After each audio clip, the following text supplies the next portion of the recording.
Ladies and gentlemen, I hope you're all doing well, and welcome to the showdown between the Skaven and Greenskins. It's going to be myself with Ikit facing off against Wurzug here at Ostucci Castle. Now, as far as the build goes, it's going to be a lot of rats, just tons and tons of rats.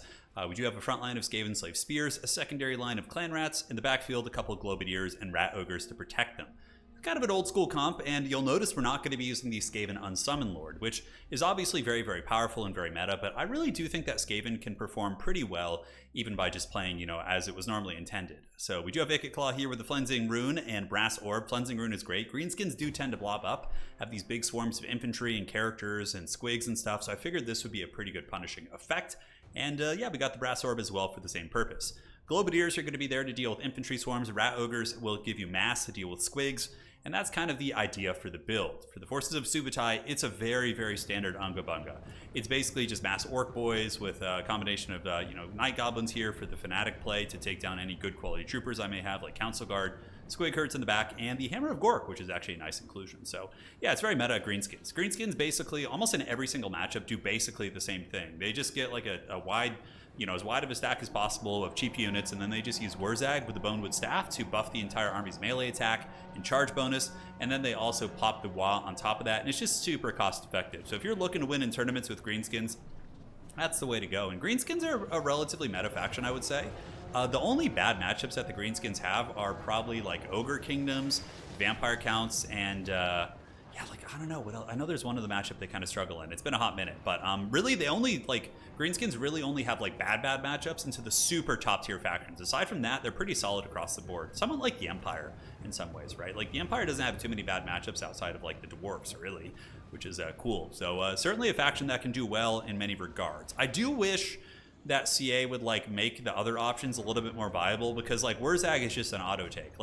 Most factions have a couple choices that can work with different playstyles, but really if you're not bringing Wurzug and going super wide, yes, you can still win with the other characters and do very well for yourself, but it's just not as good in my opinion as going with Wurzug, which it's cool and all, because Wurzug's an awesome character and his mechanics are really fun, but it'd be nice to see a little bit of diversity in that regard. But here we do see the Skaven Slave Spheres moving up.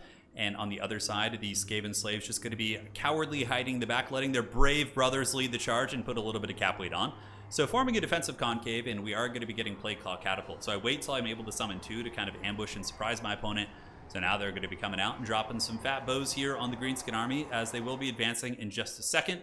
And yeah, Plague Claw Catapults are really, really good. I think they're solid.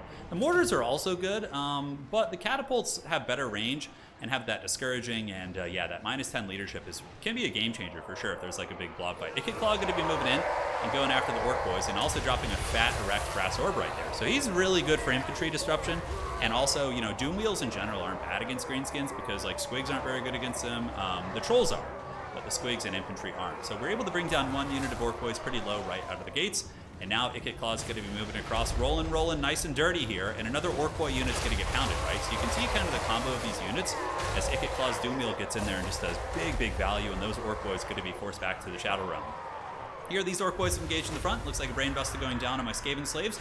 Ikit's going to be going on a bit of a vacation cruise to run away from the Squigs. And now we got some side pressure as Night Goblins are moving up the flank. The Globadiers are ready to intercept them, throwing some globes for the Horned Rat. And let's see what kind of damage it does. Yeah, pretty decent. They did get nerfed a couple of patches back because they were egregiously OP. And Fanatics going down on Clan Rats, it's not the worst trade in the world. And overall, yeah, the globe damage is okay. Perhaps the 900 gold variant could be a little bit more cost effective, but even still, it does have that splashing profile. Now the Rat Ogre is going to be moving in to intercept the Stone Trolls. Ikit dropping a fat Flensing Rune right here. But the Unga Bunga is starting to saturate into my army. You notice the value's creeping back a little bit. But the Flensing Rune, not bad.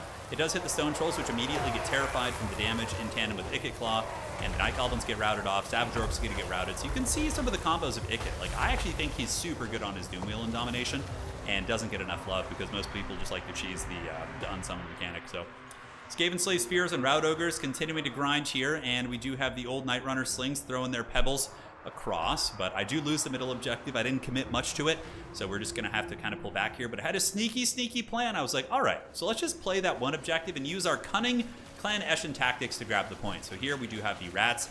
They're going to be going to grab this objective, and if the Greenskins want to stop me from capturing it, they would have to send a mobile unit, which would lose to the Ix's Triad. So kind of a cool tech right there. As far as this point goes, the Greenskins have not taken it from my noble Skaven yet. We are able to break this Skaven back here on this point, pulling about an 800 gold value lead. But more Squigs coming in. Squigs are certainly a problem. Using Wolf Rats to just give a little bit of DPS and mobility as the catapults in the back still hammering in, just kind of alternating between various infantry units and wearing them down over time. They're doing quite a bit of work for sure. So the value lead getting a little bit bigger, 2,400 to 1,500 right here. Squigs making sure to chase them off the map because that's still a fair amount of Squigs right there. 32 models actually of 40, which is big. So it's always important, even in Dom mode. More so in land battle, but in Dom, if you have something close to the edge of the map, you should for sure chase it off. It's just basically getting, it won't be tracked in value, but it's an important thing to do. The Squigs are starting to be a bit of a problem, though. I must admit, Night Goblin Squig Hoppers coming in, and they're doing great work, cutting through my infantry units very effectively. Oh, I'm getting Globadiers and Night Runner Slingers on them. They're still causing quite a bit of havoc, and we do pop into the Cleansing Rune here, but it looks like the Durkit Squigs are going to get caught in this. That's nice. So both Squig Hoppers going to get pounded a little bit, while the Clan Rat Spears hold up on this point. Rout Ogres and Spears preparing to engage against the Night Goblin Squig Hoppers. Unfortunately, a nice flank here from Subutai. He does come in with the Savage Orcs on the side. But things are starting to get messy. The value trading is pretty much dead even, which is not what the old rats wanted. I didn't sign up for that. As far as the backfield goes, Catapult's still in line, still firing away, nuking into the Savage Orcs here. So you can see, going to be targeting pretty much any healthy infantry units I can. And these other Plague Claw Catapults are doing something relatively similar. Night Goblins, unbreakable ones heading for the backfield. This is very concerning because even if they're getting attacked, they can just kind of push through considering they're unbreakable. So they're really sticky and tough to remove. Granted, the Rat Ogres do get a beautiful attack on them and are able to take down a lot of models. But my backfield's looking like it could be pressured a little bit. Skaven Slaves coming out. Wurzag here is battling the old spear line. So that would have been a nice opportunity to pick him perhaps, as we do see Ikit Claw going in for the kill. Catapult shooting across. And our little Haggard Ninja operation on the side has certainly paid huge dividends. Objective 3 was taken by us, and the middle objective with some Wolf Rat support is going to be taken by the Ixos Triads. So cheeky objective play is certainly keeping us in this game because Greenskins are really good at stuffing and Skaven are more of a defensive faction. They can play offensively, but with the build I brought with like catapults, it's certainly going to be a little bit more defensive. And here the Night Goblins do unleash some fanatics on the Plague Claw catapult. So the Rat's going to be running for the hills as Clan Vulcan Sail Slashers do come out. And, you know, we're picking off these Night Goblin models, but not quick enough. And the backfield is starting to look scary. As we got the Swamp Things, everybody's favorite lunch ladies coming out to party, and Durkit Squig Hoppers looking to jump back on the Plague Claw Catapult. Ladies and gentlemen, it's about to get crunk in this backfield as I need them back there, and I desperately pull my Wolf Rats in to try and stop them. Ikit Claw as well, trying to get some terror routes. I know I have a double cap, but if those catapults go down, it's going to take away a lot of my agency on the battlefield. Thankfully, Ixos Triads are pretty beast mode. I do see the charge coming at the last second and block it with the summon, and then we countercharge with our spears, which is what you want to be doing with the Ixos Triads. They have that clone ability, it's very nice. So River Troll's getting taken down. Wolf Rat's going to be surrounding, so we get the Wolf Rats, and they're going to be going up and around the back. I'm hoping the Triads can fend off multiple units of Trolls and Squigs. Not going to be an easy fight, but, you know, somebody's got to do it. And we did reinforce our back objective, so once we take it, you know, take and hold, baby. Clan Rat Spears and Skaven Slaves do reinforce that to make sure my opponent can't ninja it quite easily. Trolls getting dragged down. Weeping Blade's going to make them a little bit weaker, and now the Doggos do get into the back. So those River Trolls going to be snapping in a second. They're for sure going to be breaking. 6 leadership, their HP is dropping rapidly, and that was not a bad trade. But on this side, it's a complete disaster, basically. All my catapults get taken down, and, you know, that's rough. I don't have a lot to defend with back here. A lot of my resources are being allocated more towards the center, and the old Greenskins have pulled the value lead. So now I'm fighting from a value deficit, which is not fun. And these Trolls, if I don't, like, chase them off, could come back and heal, right? But the old Ixos Triads and the Wolf Rats doing incredibly well, taking down the Squig Herds and also the Trolls. And here we do get a little bit of Pump Wagon action. So Pump Wagons, of course, are limited to 1 in tournaments because they're bugged. But they're not bugged against infantry. Pump Wagons are actually bugged against, like, monstrous units. That's a fair amount of damage right there for the Pump Wagon to do. But, you know, where the issue becomes if they're fighting my Rat Ogres, different things like that. That's where it's a little bit scary, right? Ixos Triads chasing down the Stolen Trolls with the Wolf Rats, but sadly the Wolf Rats do decide to break. Yes, the bravest rats. Even the Skaven dogs are the bravest. And here in the front, we got Clan Rats hustling up to the middle to try and maintain that. And we still do have the double cap, and the points looking to be 523 against 520. So we're not doing bad in that situation, but I kind of felt like the value was slipping a little bit. Like I had those catapults back there just like pounding into the Greenskin army for most of the battle, and it was really keeping all their infantry in check and making those trades more cost effective for me. But now that that's gone, you know, it's getting a little bit suspicious back here. So Rout Ogres getting broken off the map by Squigs, unfortunately, using a couple Wolf Rat units here, so I did call a win 1, and they're just chasing down whatever they can. I was trying to get these units off the battlefield. Granted, there's an argument to be made to let them just like sit somewhere, so then your opponent doesn't get to resummon them, which is, you know, certainly an idea. But Ikit Claw heading to the middle to try and anchor it, and we're going to be dropping a big old fat cleansing rune right here with our Clan Rats. And that's going to do some big damage for sure. It's going to be hitting the pump wagons, all these different units, ripping it up. The Warp Storm is on, baby. Of course, Goblin Spider Rider's getting caught in that as well, so can't complain. Ikit Claw's value is okay. He's just over 2,000, so I believe he's paid for himself. I think Ikit Claw with the spells I brought was like 1,800 or something, so he's done pretty well. But, you know, realizing this fight's still a lost cause. Even with a good Cleansing Rune, the Squig Hoppers have bonus for his infantry, and the Ixchis Triads and Clan Rats aren't going to be holding up super well. Thankfully, we do have the side point. We got some Rout Ogres over here. Wolf Rat's going to be heading across, and the idea was to try to sneak in there and get on the Hammer of Gork, and going for a bit of a ninja on this objective. So desperation certainly calls here, as Night Goblin Squig Hoppers will just wreck Wolf Rats. And I do have a lapse in micro as moving some stuff across the battlefield, and the Squig Hoppers do get an engagement here.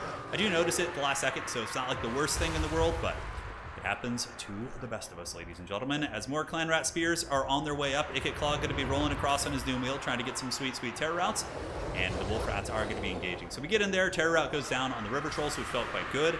Clan Rats have made it here, and the objective has flipped to the Rats. So we still somehow managed to squeak a way out and get an objective there, 9.7 against 8.7. I don't have any way of healing, the Greenskins do with Trolls. So realistically, their value lead is probably greater than what you're seeing by a little bit, so certainly scary. Ikit Claw wavering, negative 15 leadership, and this is potentially the straw that breaks the Rats' back.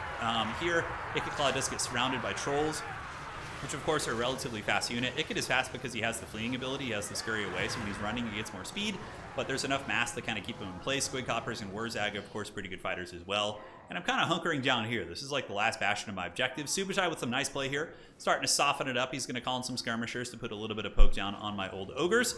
And here we're going to try and fight our way out. If I can salvage Ikit Claw, maybe we're going to find a decent chance here. Rout Ogres punching into the Squig Hoppers with some Wolf Rat support. Not bad. Rout Ogres, of course, do counter Squigs pretty well. Squigs don't do that much damage against them since they like to have their bonus for his infantry. But yeah, that's the thing. With Bonewood Staff and Wurzag casting spells, their melee attack becomes so good that they can just trade so darn effectively into. And here Ikit Claw, the old Doom Wheel, 674 leadership. And, you know, he's hanging in there like a champ, but it's not going to be for much longer. And now the Greenskins are going to be concaving in with a big surround. We got Savage Orcs coming in the Waz here in the valley, baby, as Forest Goblins make their way in. And I do not think I'm going to be able to hold this. Ikit Claw going to be going down to the top side. Wah resounding in the valley. We do break that one position of Squigs, but where, you know, one Squig is, another Mushroom's going to be growing here as these Squigs and Trolls just start to push me back. And at this point, I realized it's pretty much over. I was just chatting with him a little bit in Discord, didn't tap out right away, but it will be coming in a moment as I do get triple capped. And there's essentially no way I'm going to be able to get back in this game here. So GG, well played. It's a good match. You know, Greenskins versus Skaven and Dom, in my opinion, has always been a relatively hard matchup for the Skaven, a tricksy one. But what's cool is, like, a lot of people say Skaven can't, you know, oh, Skaven can't compete in the meta without, you know, using the unsummoned chiefs. And I just think, yeah, sure, they're going to be potentially weaker without it. Like if you're trying to, you know, not use it.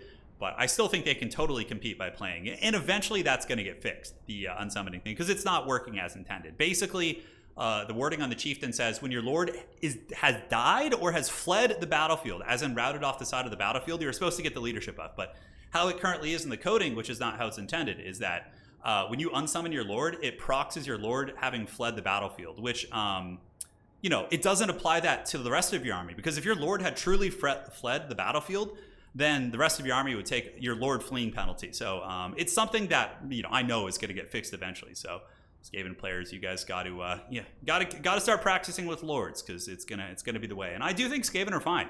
They have hard matchups. Like, I think really aggressive swarmy factions like Greenskins, like Ogre Kingdoms, can be tough for them. But I think there's plenty of matchups in which the old rats can do well. So GG, well played. That was a really fun match. Great game by Subutai. Good scrappy micro. I think we were in a winning position until he shut down our catapults. I should have been more proactive about screening and not letting him get to my catapults. I thought the Night Goblins would be handled by my ogres back there, but they weren't. They were the unbreakable ones, so they're able to take the beating and keep moving. So that was a big miscalculation on my part that cost me the game, because I really needed these catapults to keep the greenskin numbers down. And they just ended up swarming me after they took down my backfield and collapsed everything, and that was basically game blouses. So GG, man. He played a great match. Good tenacity, good aggression, and yeah, good classic greenskin Unga Bunga. It gets the job done. All right, guys, take care of yourselves. That's going to be it for tonight. The Wah is with you, and that is all. Take care.